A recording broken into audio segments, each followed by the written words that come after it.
All right, today we're going to put on our detective hats and solve a classic financial mystery. We're going to dig into a company's financial statements to figure out something that sounds, well, kind of impossible. How a company can be super profitable and yet somehow end up with less cash than it started with. Okay, let's get into it. So here's the big question we're tackling.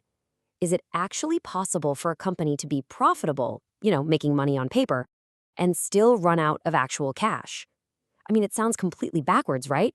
Profit should mean more cash, not less. But as you're about to see, the world of finance, it's not always that simple. And that brings us to what I like to call the profit paradox. Our whole case here is built around two numbers that just don't seem to make sense together. They tell two completely different stories about how this company is doing. Now, just look at this. On one hand, the company reports a massive net income. We're talking over $5.6 billion in profit, a fantastic year by any measure. But then you look at its actual cash account. That didn't go up. It went down by $65 million. So where did all that money go? Okay, to crack this case, we have to start gathering our evidence. And our investigation begins with the first key document that every financial detective turns to, the balance sheet. The easiest way to think about a balance sheet is like a photograph. It's not a movie, it's just a snapshot.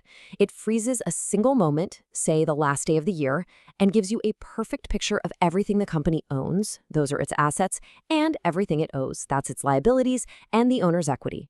And every single balance sheet is built on one simple, totally unbreakable rule.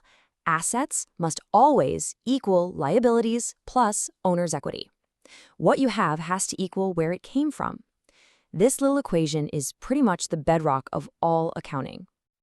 So inside that financial snapshot, we find these key sections. You've got our main suspect, the cash account. Then there's working capital. You can think of that as the cash needed for all the day-to-day stuff. You also have long-term assets like buildings and equipment.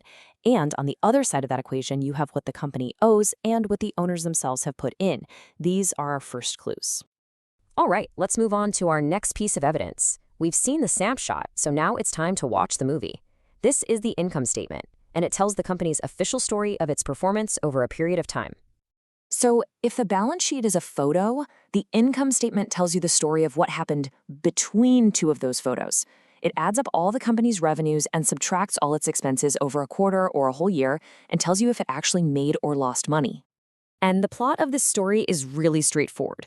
You start at the top line, total revenues. That's all the money that came in from sales.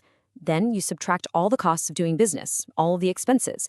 And what you have left at the very end is the bottom line, net income.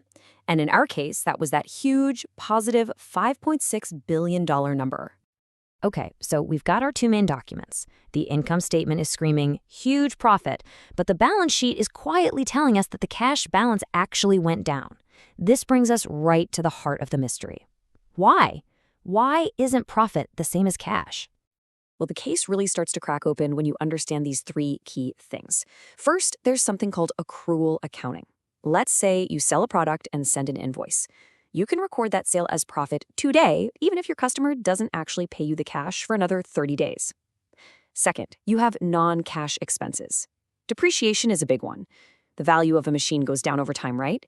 You can record that as an expense, which lowers your profit on paper, but no actual cash ever left the building. And finally, the way interest expense is classified can also mix things up a bit.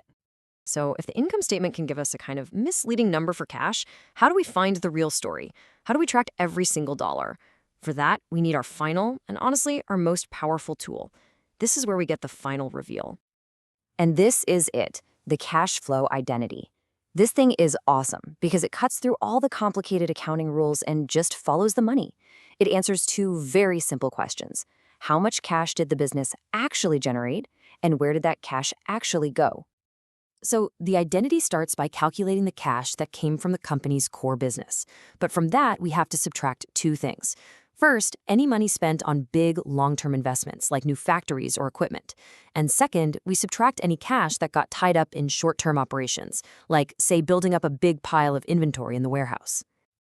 So let's plug in the actual numbers from our case. The company's operating cash flow, so the cash from its main business activities, after we adjust for all those non-cash items, was a really strong $7,287 million. But You have to spend money to make money. The company invested $2,579 million in what's called net capital spending. This is real cash that went out the door to buy or upgrade long-term things like factories and machines. And finally, another $1,222 million got absorbed by the change in net working capital. Again, you can think of this as cash that was used to fund short-term stuff, like paying for more inventory before it gets sold. Okay, now for the big calculation. We take that operating cash flow, we subtract the capital spending, and we subtract the working capital change. And there it is, the true number. The company's assets generated $3,486 million in cold, hard cash. This is the real amount of money the business created during the year.